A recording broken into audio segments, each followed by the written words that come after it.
हरे कृष्णा।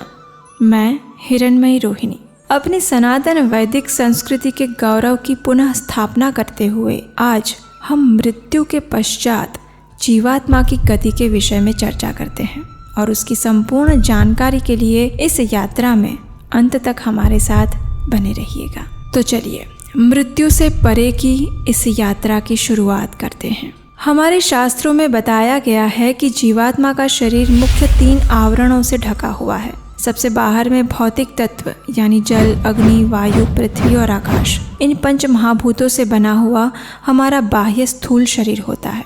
इस स्थूल शरीर के नीचे दूसरा आवरण है सूक्ष्म शरीर का, जो कि मन, बुद्धि और अहंकार से बना है। और इस सूक्ष्म शरीर के आवरण के नीचे दिव्य और नित्य आत्मा का स्थान है, जो कि सच्चित और आनंद स्वरूप है। ये आत्मा ही हमारी वास्तविक पहचान है। जब मनुष्य की मृत्यु होती है तो आत्मा उसके भौतिक स्थूल शरीर को छोड़ देती है। अलग अलग धर्मों में अलग अलग प्रकार से इस स्थूल शरीर का अंतिम संस्कार किया जाता है, लेकिन मृत्यु के बाद भी आत्मा के साथ उसका सूक्ष्म शरीर यानी मन, बुद्धि और अहंकार विद्यमान रहते हैं। इसका अर्थ है, जैसे कि भगवत गीता में बताते हैं, वासांसि जीर्णानि यथा विहाय नवानि गृह्णाति नरोपराणि तथा शरीराणि विहाय जीर्णानि अन्यानि संयाति नवानि देहि।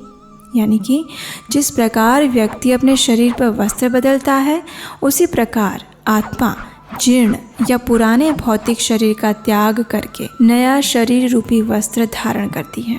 सबसे पहले हम ये जान लें कि जब व्यक्ति की मृत्यु आती है तो क्या होता है।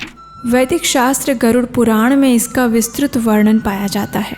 जब मनुष्य की मृत्यु पास आती है तो उसका शरीर क्षीण होने लगता है। शरीर में ज्वर या शरीर का तापमान बढ़ने लगता है। उसके शरीर के अंग शिथिल पड़ने लगते हैं। शास्त्रों में ये भी बताया गया है कि मृत्यु के समय व्यक्ति को हजारों लाखों बिच्छू काटने से जो दर्द होता है, उतनी मात्रा में पीड़ा होती है। उसकी चेतना धीरे धीरे लुप्त होने लगती है और मृत्यु की शैया पर लेटे हुए व्यक्ति को उस समय अपने संपूर्ण जीवन काल की अच्छी और बुरी घटनाएं दिखाई देती हैं। इसका अर्थ ये है कि जब व्यक्ति मृत्यु के द्वार पर खड़ा होता है तो भगवान की कृपा से उसे उसके सारे पाप और पुण्य कर्मों का लेखा जोखा याद आता है। इतना ही नहीं, अपने संपूर्ण जीवन के दौरान उस मनुष्य की आसक्ति जिस व्यक्ति, वस्तु या क्रिया में सबसे ज़्यादा रही थी, वो व्यक्ति या वो क्रिया उसकी आँखों के समक्ष प्रकट हो जाती है और इस प्रकार उसी वस्तु या व्यक्ति का स्मरण करते हुए वह व्यक्ति अपना देह त्याग कर देता है। मृत्यु के समय आत्मा को 2 यमदूतों के द्वारा भौतिक शरीर के 9 द्वार के माध्यम से बाहर निकाला जाता है और ये 9 द्वार हैं 2 आँखें, 2 कान, 2 नथुने, 1 मुंह और शरीर के नीचे के अंगों के 2 द्वार। जो पुण्यात्मा व्यक्ति होते हैं वे अपना शरीर ऊपर के 7 द्वार के माध्यम से छोड़ते हैं और जो पापात्मा जीव होते हैं वे शरीर के निचले हिस्से में रहे 2 द्वार के माध्यम से शरीर का त्याग करते हैं। वह जीवात्मा अपने परिवार के प्रति अपनी आसक्ति के कारण यमदूतों से अपने परिवार के साथ रहने की याचना करती है। इसके साथ ही जीवात्मा को अपनी आगे की यात्रा के लिए एक नए शरीर यानी अधिवाहक शरीर की भी आवश्यकता होती है।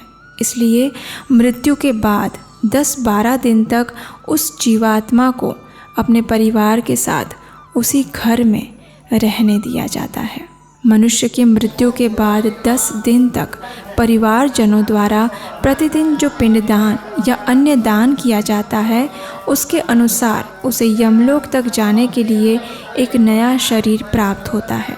ये शरीर उसके सूक्ष्म शरीर के ऊपर का एक नया आवरण होता है और यही कारण है कि इन 10-12 दिनों में दिवंगत आत्मा के सुख के लिए और उसे आगे की यात्रा में सुविधा उपलब्ध कराने के लिए परिवारजनों द्वारा ब्राह्मणों और बच्चों को दान दिया जाता है और भोजन करवाया जाता है। इन 10 दिन के दौरान जितने आध्यात्मिक कार्य, भजन, कीर्तन, शास्त्रों का अध्ययन, हरे कृष्ण महामंत्र का जाप इत्यादि किया जाता है, उतनी ही मात्रा में मृतक के आगे की यात्रा में सहायता होती है।